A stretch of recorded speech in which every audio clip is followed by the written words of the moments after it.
You're watching the Fox 8 10 o'clock news with Neill McNeill, Katie Nordine, and Max Weather Chief Meteorologist Van Denton.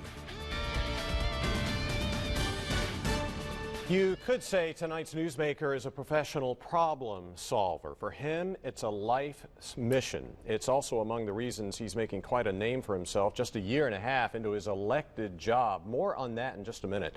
Justin Outling is just 33 years old. He's a UNC Greensboro alum, a Duke Law School grad, and an attorney with one of the big firms in town. He's originally from Buffalo, New York, but moved to North Carolina with his family in time to finish high school in Charlotte. You can play, it's got splash ground.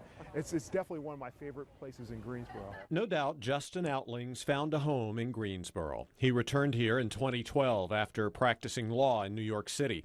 He had met his wife a few years earlier while getting a political science degree at UNC Greensboro. Even coming into undergraduate school at UNCG, I felt as though I really wanted to work in a profession where the focus was solving problems. That really became a priority in June of 2015 when he took his oath to replace Zach Matheny representing District 3 on the Greensboro City Council.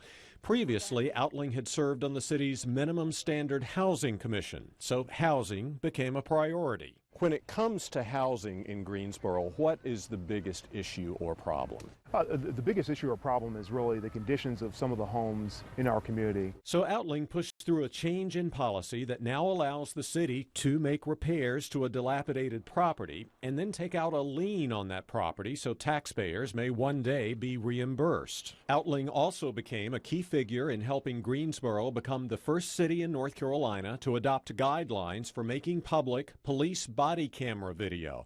But the General Assembly would later pass a law that made a court order the only way this video could be released. How do you read that action? Was that a setback in many ways, in your opinion? The state law provides some certainty in that it provides a path.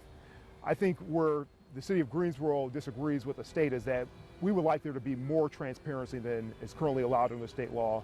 Not so many hoops that people have to go through to see this footage. Speaking of transparency, Outling does believe it exists within the police department, despite criticism to the contrary. The release before the new state law took effect of this body cam video that shows a Greensboro officer's confrontation with a man fueled the flames of distrust many in the city's African-American community have with the police, despite the council pushing for the permanent suspension of the officer's certification. When you first saw the video of that encounter, what was your reaction?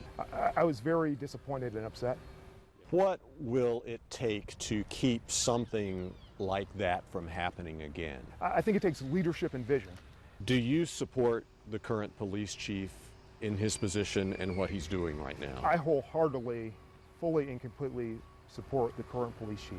Outling is not as supportive of the council's recent decision to give the International Civil Rights Museum 18 more months to repay taxpayers about $800,000 from a forgivable loan. He says he's a big fan of the museum, but I think like most museums, it's highly unlikely that it's going to be self-supported.